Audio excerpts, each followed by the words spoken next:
Kitfox Festival, and I am here with Sulfur'd Sol.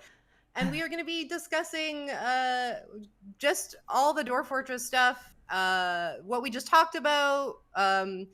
Just let me know if you can hear me and Sulfur'd Sol okay. Hello.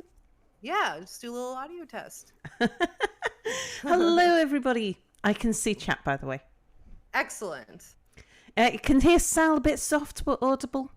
Yeah, sometimes I need my volume turning up a little bit, but it's something to do with female voices on mics, I believe. I'm a little bit less bassy than a male voice. Double sounding, double.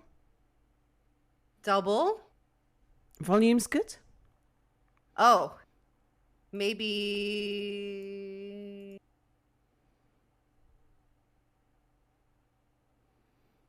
Does that work? Have you got, is there an echo or something? Hello, Flipvine. Hello, Oak Tree. Hello, Kleiner Dev and Haz, Wanderer. Sounds like an echo. There we go. Are we sorted? Haz says we're sorted. We're better. Good. Fixed it. Excellent. Thank you for that. Yeah, so we just heard from Tarn and Zach about a bunch of Dwarf Fortress stuff, kind of like miscellaneous, kind of all around questions about the Steam edition of Dwarf Fortress. Oh yeah, much hype. Much hype. I was gonna ask, like, what do you think of what we've kind of shown so far and how things are going? Oh, I am so excited. I have to say, I've been playing Dwarf Fortress since I think it's about 2014 when I started playing. And I've played thousands and thousands of hours. I think it must be my most played game of all. And I'm okay at playing in ASCII, but I'm a little bit colorblind, and so when there are moving characters on the screen, so particularly when there's letters or text that's in color and it's moving, I find it very difficult to see different colors. So I currently play with a tile set, and the new graphics, oh my gosh, they just look so good. So I think it will change my gameplay a little bit, because I'm going to want to play a bit more zoomed in because of the amount of detail. Little colorblind is your only weakness. Indeed. Oh. Yeah, I am. I'm really excited for it. So I do stream Dwarf Fortress. I go on binges. I'll start streaming Dwarf Fortress, and we will play Dwarf Fortress for months. I think it was I started a Dwarf Fortress binge last in 2020, and I started a game and we were playing exclusively Dwarf Fortress for about 9 months. And it's I think one of the things I find as a streamer, more so than as a gamer, is that I'm bringing new people to the game who've not seen Dwarf Fortress before, and the graphics are a little bit of a barrier for viewers, which is why I always stream with a tile set. It really helps people to see what's going on. But I think the new graphics, the new interface, oh gosh, I'm just so excited for it. Sorry, Klano Dev, we don't have any bots set up. We're not that fancy. I should really get to that. Yeah, but so would you say like a majority of your community is like Dwarf Fortress newbies, or people that are just kind of like watching you to learn then? I think it's 50-50. I think there's about 50% of my community are Dwarf Fortress longbeards, or at least have some experience in either playing Dwarf Fortress or are used to watching Dwarf Fortress. And about 50% of my community have come in through other games and are brand new to Dwarf Fortress. And I've made a bit of a thing out of playing Legends mode a lot. So Mm. I tend to dive deep into the stories. I really, really like naming my dwarfs after people in chat and then finding out what kind of shenanigans my chat members have been up to. We dig deep into legends and have a look at their family history and like sometimes they're very tangled ancestry. Oh, we've had some rather shady looking ancestry where there's like great uncles married to grand nieces and stuff like that. Oh dear. Shenanigans. Chat would never do shenanigans. Chat are always up to shenanigans in my game. Of course. But the stories that come out of it, I think that's the big differentiator with Dwarf Fortress compared to other games is the richness of the stories. The stories are just amazing. And some of the things that happen as well. It's like sometimes I'm just absolutely blown away by something. It will just send me into fits of giggles. The stuff that happens. Like we had an issue where one of my dwarfs, actually named after a person in chat at the moment, Oak Tree's in chat, one of my dwarfs was bitten by a werebeast and had become infected. Now I think I'd had about 6 people bitten, and so I'd rushed them all to the hospital and then happily walled them into a cell because I'd made preparations for these kinds of things happen. So I'd built my hospital where every bed was inside an individual cell ready to be walled in case anybody ever got attacked by a werebeast, because then I could wall them in, and if they started getting hungry and thirsty by the time of the next full moon, then I knew that they were safe to let out. But if by the next full moon they turned into a werebeast, then I could leave them walled in, or we could decide what to do about them later. That'd be fine. So of the injured dwarfs, 6 of them had turned into werebeasts, including Oak Tree. Now, Oak Tree, if I remember right, Oak Tree hadn't actually been a werebeast at the start. I think he was a doctor who was tending to an injured dwarf when I'd walled that dwarf in. So the doctor and the dwarf had both been walled in together, along with the injured dwarf's baby. So there was actually 3 of them in the cell.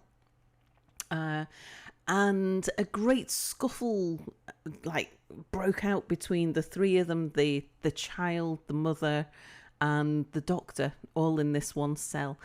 Now, it turns out that Oak Tree was actually a necromancer as well. and so was the injured, the werebeast mother. So I developed a fortress of necromancers just for the fun of it, to see what happened if I turned everybody into a necromancer.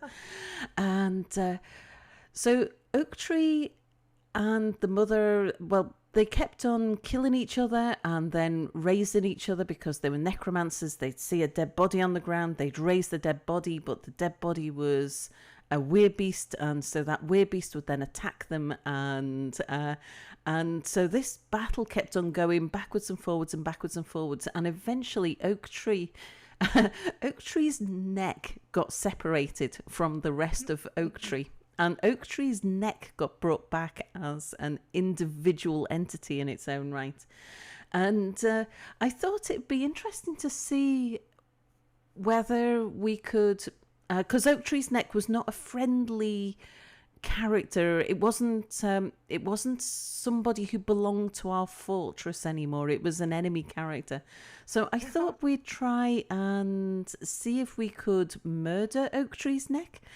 The story of Oak Tree's poor neck. So I cut a fortification in the cell wall to see if we could shoot through the wall. because I had a visitor in the fortress, and I thought, well, yeah, if bad things happen, it's just a visitor. We'll get the visitor to shoot through because they were armed with a bow and arrow as well, crossbow. I thought we'll get the visitor in the hospital to go and shoot through the fortifications and see what they do with Oak Tree's neck. Well, as soon as we carved the fortifications in the wall, Oak Tree's neck started shooting frozen bolts. It turned out that Oak Tree's neck had developed magical properties and had become the most deadly enemy on our site. So anybody who walked past the hospital would be shot by these bolts that would freeze them and severely injure them. Meanwhile, poor Oak Tree, without a neck, was lying dead on the ground, constantly being re-raised, turned into a weird beast, and killed again by the other people inside the cell that he was locked in forevermore. So these things happen. These are sort of just everyday occurrences in Dwarf Fortress. That's amazing. That's a great story. I know people talk a lot about the drunk cats and whatever because that's on the no clip video, but I really think that story only scratches the surface of like the bizarre nature of this game. Everyday occurrences, yeah, that's just a thing. Yeah, absolutely, everyday occurrences. And just to clarify, it is only the neck and not like the head and the neck. And no, it was just the neck. Yeah. Just the neck, just Oak Tree's neck. That's great. Twilight was based on that story. Absolutely. It's a better love story than Twilight, as they say. Oh, talking about love stories. I had one. Oh, it was heartbreaking. I had a merchant turn up at a fortress. And the merchant had brought a book. I do like looking at the books, and sometimes the merchants will bring some really intriguing sounding books. And the merchant had brought a book, and it was called something like The Sorrows of Marriage. And I thought, okay, I need to know a bit more about this book. So, and of course, it tells you the author. So I had to look at the author in Legends mode to see if I could find out about the author of this book, The Sorrows of Marriage. And it turned out that the author had written a book about his wedding day. And it starts with his wife. The story is really about his wife. His wife was a dwarf who'd been kidnapped at the age of, I think it was 3 years old, and had been kidnapped by goblins and taken to a dark fortress where she'd been indoctrinated into goblin society. And she'd become an assassin. That was kind of her living. And she had murdered several people inside the fortress. And then she'd got married to some other dwarf who'd also been kidnapped, but she murdered her husband. And then after she'd murdered her husband's family had developed some sort of grudge against her, because it seemed that there was other people belonging to her husband's family living also in this goblin dwarf fortress. And so on her wedding day to her second husband, it was the brother of her first husband had then murdered her. And she had, so she was murdered on her wedding day and left her husband a widow at the altar. And then her husband had escaped the Dark Fortress because he'd been kidnapped as a child as well, and had escaped to a nearby village where he'd written this book called The Sorrows of Marriage. It was like such a sorrowful tale about this second husband. That's very sad. And so many kidnappings. Is kidnapped by goblins and became an assassin. Indeed. Yeah, you're great at storytelling. I was kind of just like lost in your tales, your spinning tales. I'm just like, I like hearing people tell stories about Dwarf Fortress because it's just, to me, it's just like it's almost like people talking about like their friends, like, and they're like, Yeah. yeah, I was at the fort, and this my dwarf did this, and and like, especially when you name them after community members, it's kind of like, they did this, and then you're like going along, and then it gets like real, you just like casually throw in like, oh yeah, kidnapped when you were 3, or like whatever, the neck came off, and you're just like, wait, hold on. And then you try and imagine this stuff happening, I and know. then your imagination goes wild. So Yeah.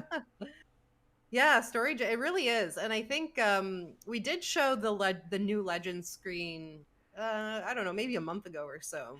Yeah. Oh, And exciting. yeah, and like, to me, I feel like that's a game in and of itself. Like, you don't even need to know how to play. You could just like read the legends as your like world is generating, and yeah, it seems like it's going to be pretty more accessible at the very least. Where in like the past, you just kind of were given like the block of text that you kind of have to just read, and everything's a little bit more formatted better. So it's yeah. Indeed. So at the moment, I use a third party tool. Which helps me look at the legends mode. It's because it's got hyperlinks. It's like that. Mm-hmm. Oh, the all exciting hyperlink, and so that's something that I'm really looking forward to with the update, the Steam update. Is that like we're gonna have hyperlinks? It's the technology is moving forwards. But yeah, so at the moment, what I have to do to delve into Legends mode, especially if I've had a new migrant wave come in, or we've seen a new beast or a new event or something, and I want to find out more, or merchants have brought a book and I want to know about this author or something, then I'll have to do a save of the game. There's kind of a few steps that I've got to go through that chat sit and watch me do. And it's like I copy this folder to that folder, and then we download this thing from here to there, put it into that tool over there, and then you get to see these wonderful stories coming out. And it's like, chat, bear with me, it's worth it. Oh, wait until you see what we find out.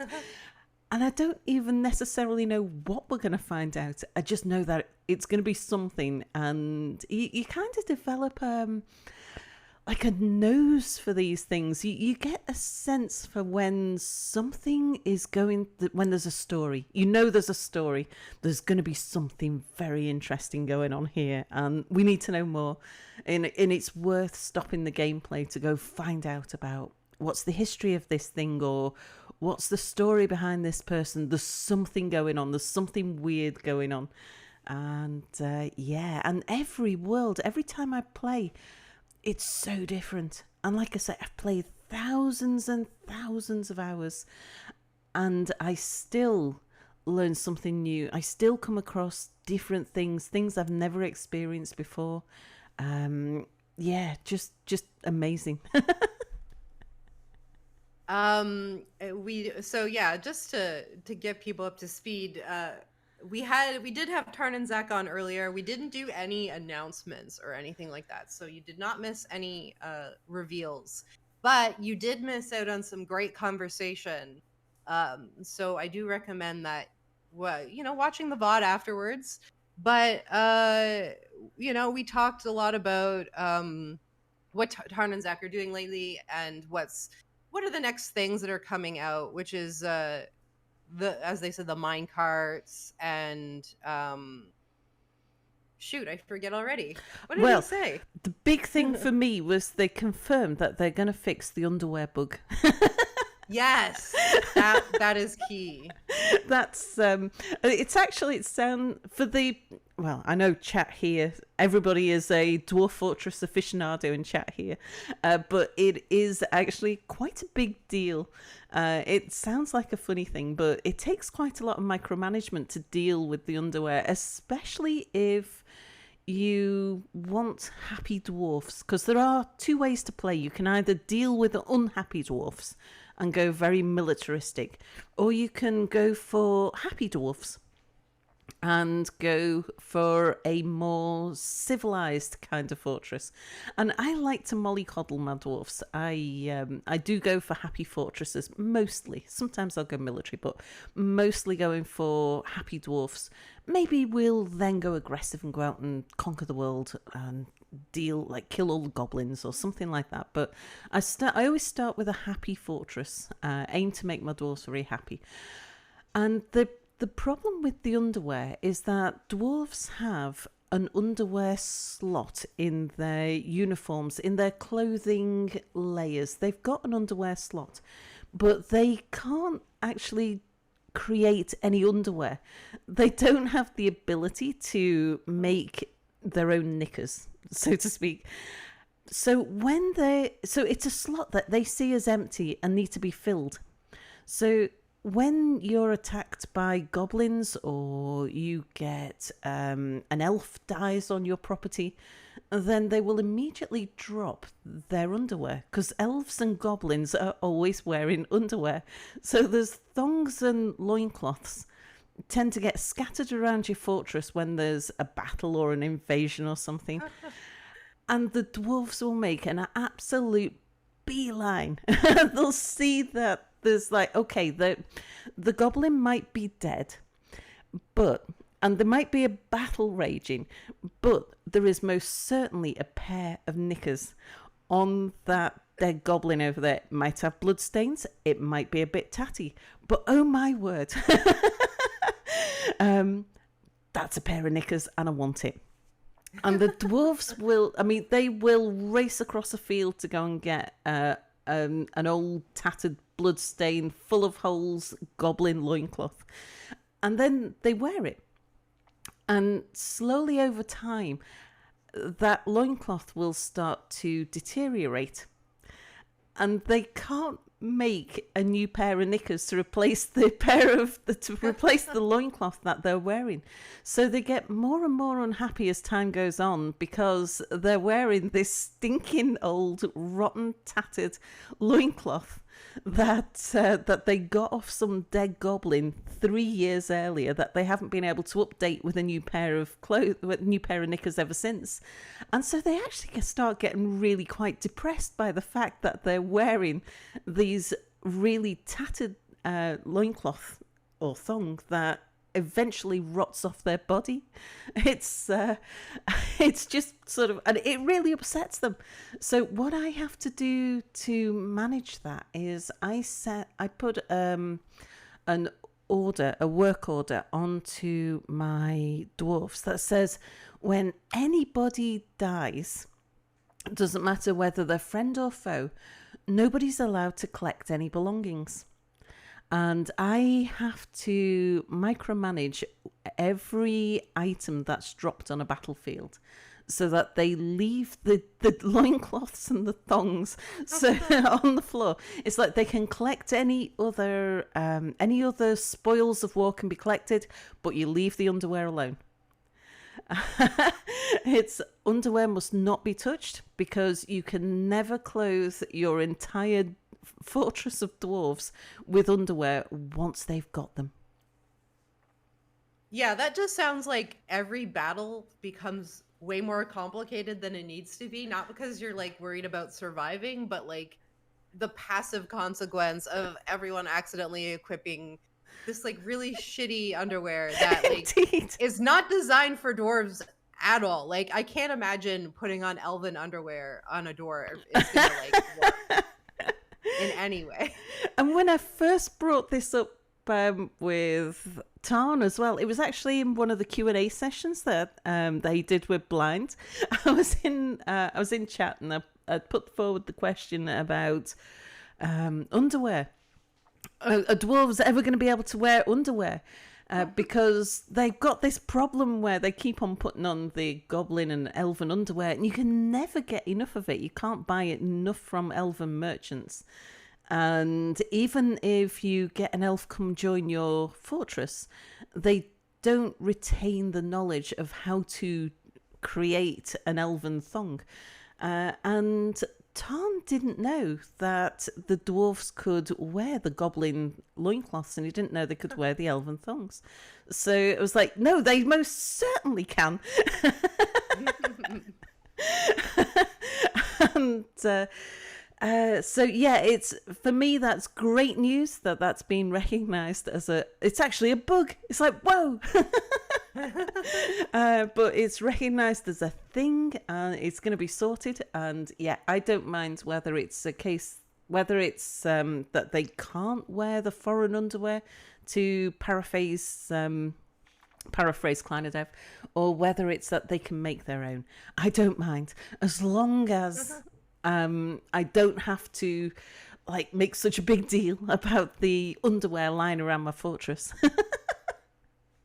That's amazing. And I feel like we wouldn't be able to do this kind of stuff without these, like, they seem like ridiculous questions, but they're very good questions.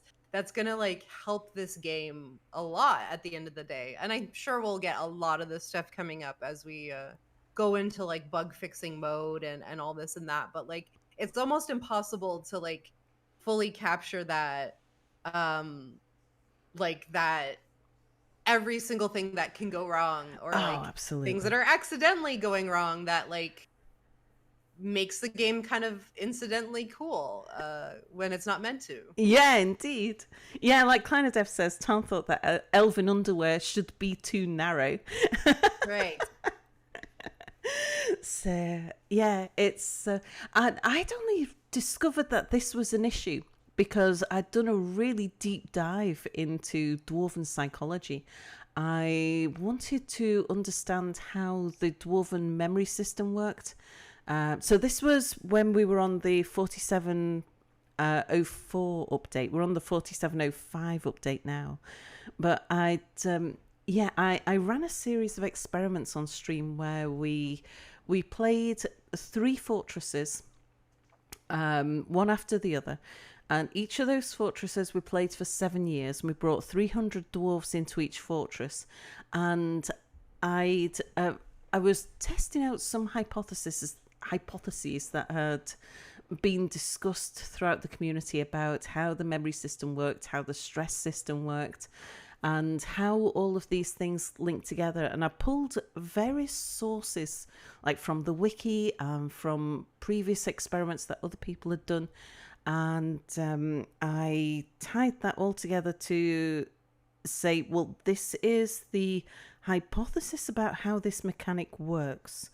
And so how, when a dwarf has an experience, that experience creates an emotion, that emotion creates a memory, and that there are short-term, long-term, and core memories, and that those experiences transfer from short-term to long-term to core, and then how that affects their stress over time. And I wanted to see whether, like, with the information that the community and all of these different sources had generated and pulling it together, it's like, okay, so if that is all true, then in theory you should be able to flood a dwarf's memory with happy thoughts. So you should be able to mollycoddle your dwarfs to such an extent that they're incapable of experiencing stress, because you can overwhelm their memories by constantly giving them happy things to keep on pushing out those unhappy thoughts. And so I carried out these series of experiments, and then I spent 3 weeks parsing the data. Oh gosh, and I love the look of the new the new thoughts screen that's coming out. That's oh, it's so good, having delved so deep into the thoughts and emotions of the dwarfs. Seeing what Tarn's done now with the thought screen is just amazing. There's so much information there that's easy to capture. But yeah, parsed all of that information, and then looked at which things it was that was affecting the dwarves. And again, it just happened to time really nice with a Q&A session with Blind, where I was able to fact check some of the information that I've been given. and some things that so I was able to, like, things like is it true that the memory system works this way, or does it work that way? And Tom was able to go into quite a lot of detail, and he even got his code out to have a look and see some of the things, like, is there anything else that affects stress, or is it just the memory system? So yeah, he delved deep into things, and we like, with the questions that I need answering, we managed to work out exactly how this mechanic worked. And so then I was able to test a few more things and define exactly what was working and what wasn't working, because there were a couple of mechanics that were supposed to work but didn't.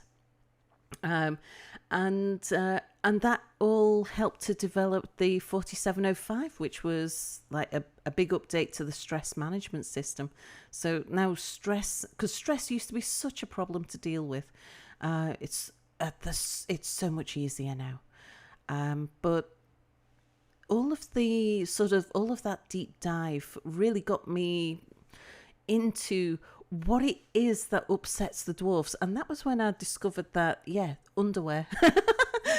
To bring that full circle, it was underwear was one of the big problems with dwarfs becoming unhappy, because they had managed to get their hands on some stinking blood-stained, full of holes, goblin loincloth from somewhere, and they were getting really, really stressed because they didn't have a clean pair of knickers to put on.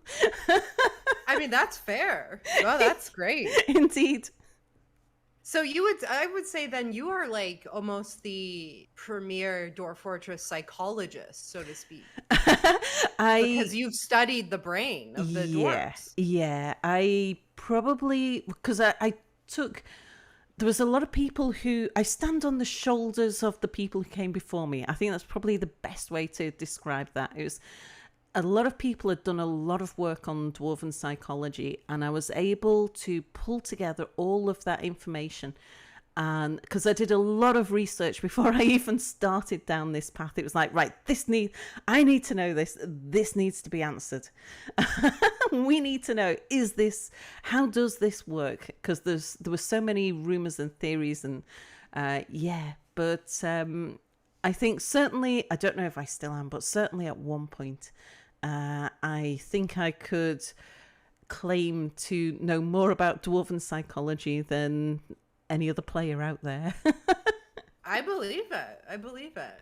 So then I have to ask too, if you've narrowed down like the unhappiest thing, that makes it's the underwear. So then what would be like the ultimate like happiest thing that you could like put a dwarf into to have them like not be able to stress at all?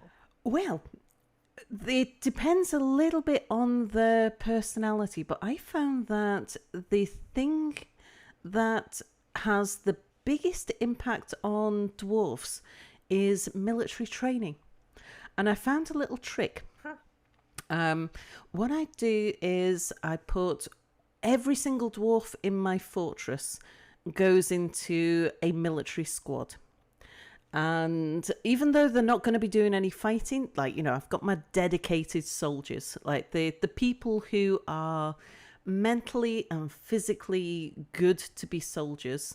They are going to be my fighting force, but everybody else gets to be like a weekend warrior, and then they'll spend a month, maybe 2 months a year, where they go and do some military training. Because what will happen is they get happy thought because they've done some training. While they're doing their training, once they've got over the very basic level, they'll start sparring with their friends, and they get happy thought from sparring. They'll watch a demonstration in something like wrestling. They'll learn wrestling, and they'll get happy thought because they've improved their wrestling. They'll probably improve their dodging, and they'll get a happy thought from that. And then they'll also improve their observation skills, or they'll improve some of the other fighting skills. like their striking skills or their biting skills, and they'll get happy Right. thought from every single one of those. Now, they've only got 8 memory slots in their short-term memory. So you get the most bang for your buck out of those things. They also have a need for military training. So it helps to satisfy a need. And I think a lot of people are misled by the short-term needs of the dwarfs. They don't really trouble the dwarfs that much. They make them unfocused rather than unhappy. But it improves their focus as well, which makes them more productive for the rest of the year. So it's something that's the most bang for the buck, is to give everybody at least 1 month's military training in a year. The other thing that I found I could do is if I put them in a squad and scheduled that squad to train for that month, and then made the squad active during that month, so that that squad were actively looking to train. That was their job. That's what they're supposed to be doing. But then didn't give them a barracks to go to. Then they would be prevented from doing any other work. But for some reason, rather than being idle, they would then go hang out in the library and read books, or they'd go to the tavern and they'd socialise. They'd do nothing except take care of their needs, or they'd go to a temple and worship.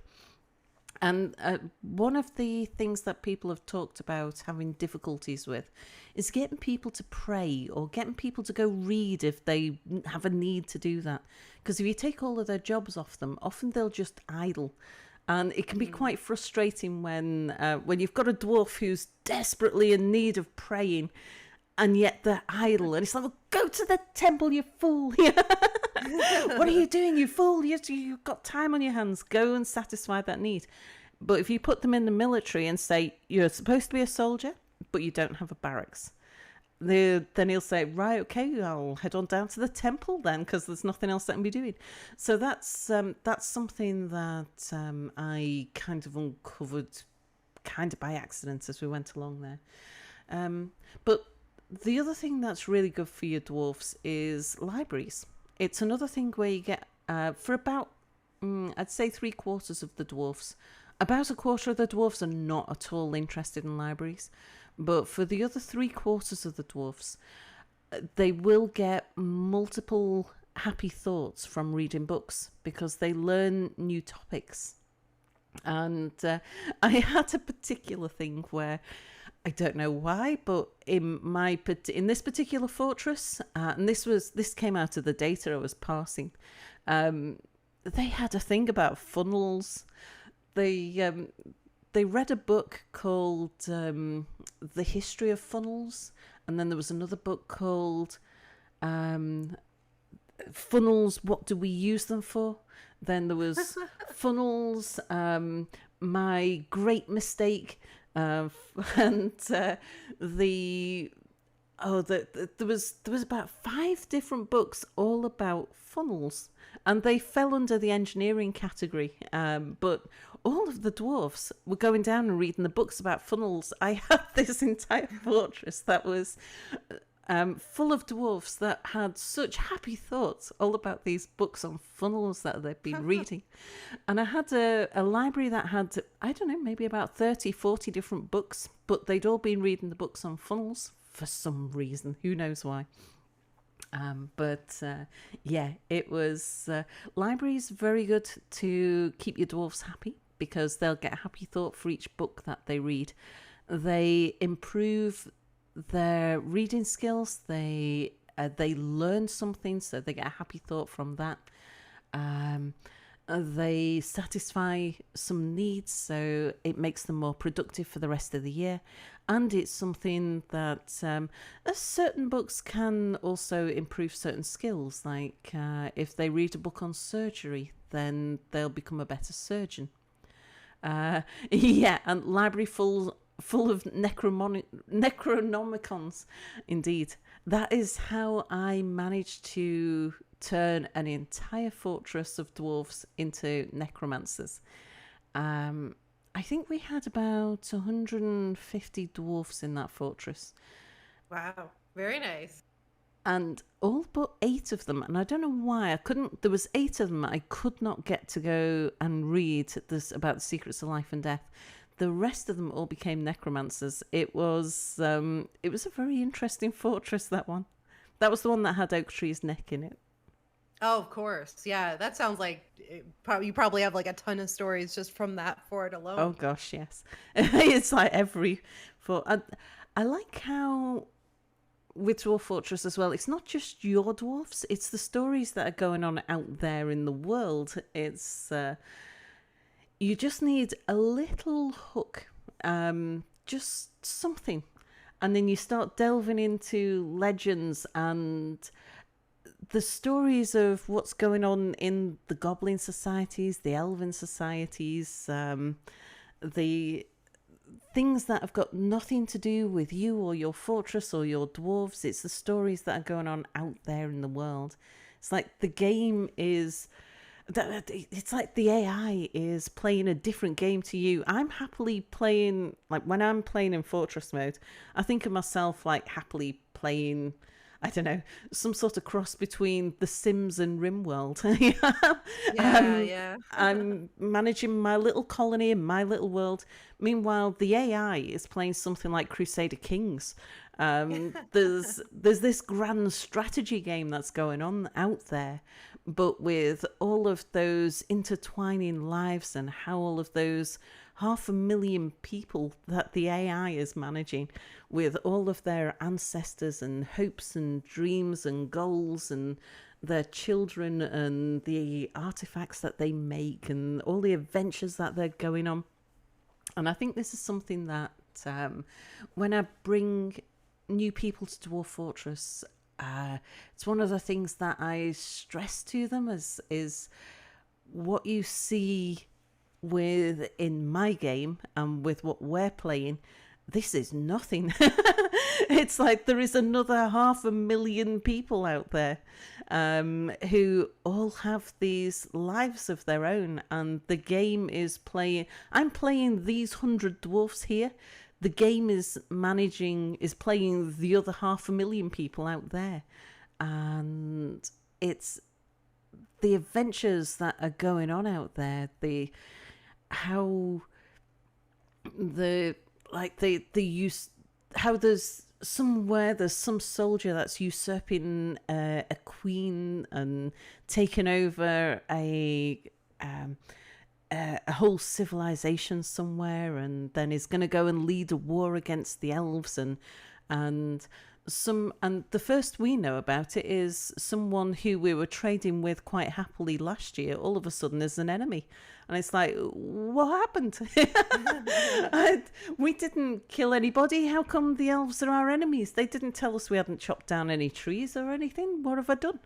And then we find out it had nothing at all to do with me or ours. It was actually that someone had murdered our king, and there was now our government had been, like, our civilization's government had been overthrown. And that was what that weird message was halfway through. And now our civilization was an enemy of those elves because they'd been on the rampage and there was some family feud. And all of this stuff's going on that we know nothing about unless you just delve into it. But yeah, amazing game. Or accidentally come across it for whatever reason. Indeed. You just never know the minute with Dwarf Fortress. I think that's like you were talking about how like someone's new is not going to have like the same experience as what you're showing them. And I think that's one of the things I'm really excited to see when Steam version finally comes out, is a lot more people playing and sharing their stories, or even just streaming, like going into the Dwarf Fortress directory and like going into your stream and then going into like someone else's stream, and then it's just like a completely different experience. And, you know how, and obviously like people's personalities come into play with how they design things and all that. Indeed. So yeah, I'm very excited for that. One of the things that I'm also really excited about is yeah, you got a lot of people in chat saying hi. Indeed. I'm assuming a lot of your communities here. Indeed, yes. Uh, one of the other things I'm excited about is just seeing like what people do with the game, especially at the beginning, because I think like everyone's like, oh yeah, as soon as like the Steam version comes out, I'm doing this, this, and this. Do you have like a plan for like what, like you're getting the Steam version, like do you even know where to start, or like what you're even gonna like? I don't even know. Oh, I think my plan is to look for the most beautiful, colourful embark. That's kind of the first thing that I want. Is I want to make full use of the graphics. So I plan on finding an embark that is the prettiest. Looking for something that's got lots of colour in it. You know, speaking as somebody who's a bit colourblind, I'm looking forward to seeing those graphics really come to light. And then I plan on building a fairly stereotypical fortress for me, so that I'm not distracted too much by the gameplay, and instead I'm looking more at the new user interfaces and the new graphics, and I'll just play my standard style of game. Build myself because I have a set way to go into a fortress. It's I think that's something that as a Dwarf Fortress streamer, the game can be very distracting. So to be able to design a fortress live whilst interacting with chat and minimizing the amount of time that I spend on pause, because you know I'm a lot of us are rather renowned for playing pause fortress. Right. I've heard that before. Yeah, I have a particular sort of pattern that I follow where I find my embark and then I look and I'm looking, is it hilly, in which case we're going to dig in horizontal? Is it flat, in which case we're going to dig vertical? And then is it very lumpy, in which case I'll probably use a central staircase? Is it very level land, in which case I'll probably make a 4 corners for this and have 4 staircases with corridors connecting them. And then it's, well, on the surface is going to be my surface farms. Below that, whatever the top layer of soil that I come across is where my farms are going to be. Underneath that is this layer, then under. So I have this sort of plan in my mind of a default fortress. And then I work that around whatever the topography is.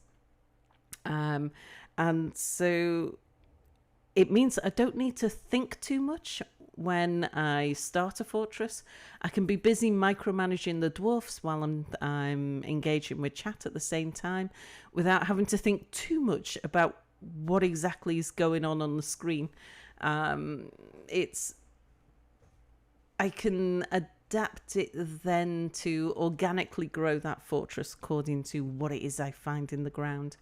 But I've got my basics, sort of the skeleton, the bones of the fortress are already set up and laid out in my mind. So I've got this sort of method that I go through to be able to lay out a fortress, because I know that no matter what I find, even if I come across an aquifer or something like that, then the method that I use is going to be able to withstand that. I've got a slightly that's a method that I use for a fairly peaceful embark, and then I've got another method that I use for if we're embarking into somewhere that's very dangerous. the kind of get underground quick method. The aggro. Yeah, You're absolutely. like, oh god, we're gonna die. Yeah, absolutely. It's like quick, get all the stuff underground because we've got the time it takes for that undead killer beast over the other, like you might embark somewhere and there's a herd of undead rhinos or undead giant elephants off in the corner of the screen. You've got to get your dwarfs and all their stuff underground before those rhinos spot you. So you've got next to no time at all, and you've got to get them underground, walled off, because there's no way that you can fight them before they kill you all. So yeah, there's a different set of the pull the lever method. Yes. There's a different way to handle an embark like that. So that's my thing when Steam comes out. Oh gosh, I'll be there. I'll be counting down the minutes as soon as I hear that like it's going. I do get quite hyped about like the new updates when it comes to Dwarf Fortress. I'll be checking every hour. Is it there yet? Is it there yet? It's coming out sometime today. People are worried that I think we're gonna like drop it without any notice, which we did that for Boyfriend Dungeon, right? So like, but for this kind of thing, I don't think it's gonna happen. I feel like once we know the date, we're gonna announce the date in a way where you will know about it, and it'll be big fanfare because we want the date too, right? Like I think that's like what everyone wants, but like. We want to be able to have an idea about when this is coming out. Yeah. It's nice to know, to prepare, and have all the exciting stuff that we have planned, and like we have a whole plan around it. So yeah, for everyone that's afraid of that, that is something that like we are not going to do at all. Indeed. Unless, I should say that I know of, unless like some organization gives Tarn a lot of money, or I don't know. I don't think he would even do that though. I think he just like, yeah, I don't know. I can't see a scenario where that would happen. No. And I think for Tarn, it's releasing before he's happy that it's at a certain level. Yes, it's that quality control for Tarn. We know that he's going to, because this is a big thing for him to bring it to Steam, I think. Oh, absolutely. So I think he's always waits and like with 47, when 4701 came out, 0.47, we knew it was coming out in January. And I think it came out on the 31st of January. It was like, it's coming in January. It was checking every day. It's like, is it out yet? And it's like, came to the 31st of January. It's like, well, it's got to be today. It has to be today. There's no more days There's left. no more January left. It's got to be today. And but we know that Tom was like fixing things, just tweaking things and polishing things to the last minute. And I can imagine with Steam, he's going to want to be ever so slightly more polished than usual when it comes to that release. But yeah, it's I'm just so hyped about it though. It is very exciting, and I think you're right. It is that feeling like Tarn will know when it's ready. Yeah, it's like it's just like that instinct he'll have when he's satisfied, and like. We're not pressuring him in any way. Like, I think a lot of people think we're like cracking the whip behind the scenes, but it's like, no, like he wants to get it done too. And like, he will build and improve forever, I'm sure. But like, we're getting to a point now where we're getting close. So yeah. It's exciting. It's like you can almost smell it now. Right. It's what does Dwarf Fortress smell like? Hopefully not rotten underwear. Not until that bug is fixed. Indeed. Someone asked about Steam Deck, and Cleanodev sort of answered it. It's surprisingly very easy to actually get stuff on Steam Deck. It's kind of like Steam just does a check, and verifies it. So the game has to be uploaded first before they can do that. So like we can't really say like, oh yeah, whatever. But like I think like that'll be something that happens eventually, because it would be really cool to get Dwarf Fortress on the go and portable, and that would be a whole new level of excitement. Yeah.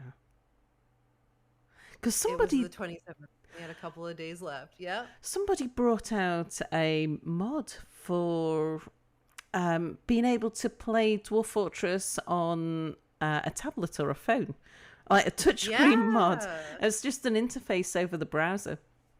And oh gosh, I couldn't imagine like how complicated that must be to try and manage your fortress using On such a small touchscreen. screen. Can you imagine? I know. Yeah, and I wonder, I'm sure it'll look nice on the Steam Deck, but yeah, the phone, I don't know if Rose is still in the chat, but Rose was looking at, I think she had it up on the phone, and I don't know if it like fully worked or whatever, but yeah, you do wonder. Yeah, Rose does some amazing work for Dwarf Fortress, because I think it's Rose who does Stone Sense and Armok Vision as well. I think so. I don't want to speak for Rose, but I know Yeah. like she got a shout out recently for like the wood texture work that Yeah, she did yeah. too. Yeah. It's all, and that's like the thing that I hope people realize, is that like this has all been a very collaborative effort. Like it is Tarn and Zach mostly, but like, you know, speaking back to like the underwear thing, it's like you need a village to be able to like play this game and be able to report on your findings. Indeed. Cleanodev confirms, yes. It is that Rose. Rose is busy, yes. And Rose is also a moderator on the Discord and helps us out there. So, yeah, she's great. We are kind of getting to about the hour now. I know we talked a lot and we could keep going on and on. But I guess maybe you want to shout out where people can find you, and maybe like what you're streaming lately, or like what you've been doing lately, so people can check you out. Sure. So you can find me on Twitch. I stream on Twitch almost every night. I stream from 1 a.m. UTC to 1 p.m. UTC. I do 12 hours a day. Very good for the Australian times. And I stream at least 6 days a week. Most of the time I stream 7 days a week. It's like, this is my job. This is what I do for a living. I stream and I love it. It's the best job I've ever had. And 12 hours a day of streaming means that I'm not spending 14 hours a day gaming. It's good. It helps me to manage my life. I've got a better gaming life balance since I started streaming 12 hours a day, because now I keep to some sort of schedule.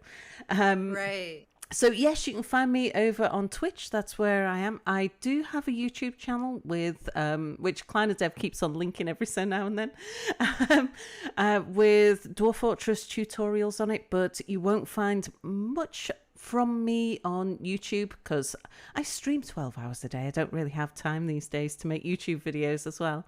But yes, you'll find me over there. At the moment, I've been playing an awful lot of Oxygen Not Included. It's another game where I get to name my village idiots after people in chat and then shout at them for not doing the things that I asked them to do. I do that's a great game for streaming. Yeah. Yeah. So and of course there's great engineering contraptions that I can make in that as well. So I do like my mega builds. So I'm doing a lot of Oxygen Not Included at the moment. I play other kinds of colony management games. If I'm not playing anything else though, I'm playing Dwarf Fortress. So that's kind of my default. If I'm not, I think I've even got that on my profile. If I'm not playing something else, I'm playing Dwarf Fortress. So yes, that's where you can find me. And I'll be live again a bit later on tonight, in fact. Let me see. Awesome. 4 hours time. That's great. Yeah, sounds like that's something a lot of people here would really enjoy. And getting ready for the hype of the Steam version, and hearing more of your stories, or maybe you yourself will be a neck in future Fortress. to Yeah, be immortalized in legend. indeed. But yeah, this was so much fun. I'm hoping that we'll be able to have you again on stream as we get closer to release. And it was very nice chilling with you. And Indeed. yeah, I'd love to come back again. It's been fun. awesome. Well, thank you, everyone. This was great. We will be rebroadcasting this VOD along with some other things on our Steam.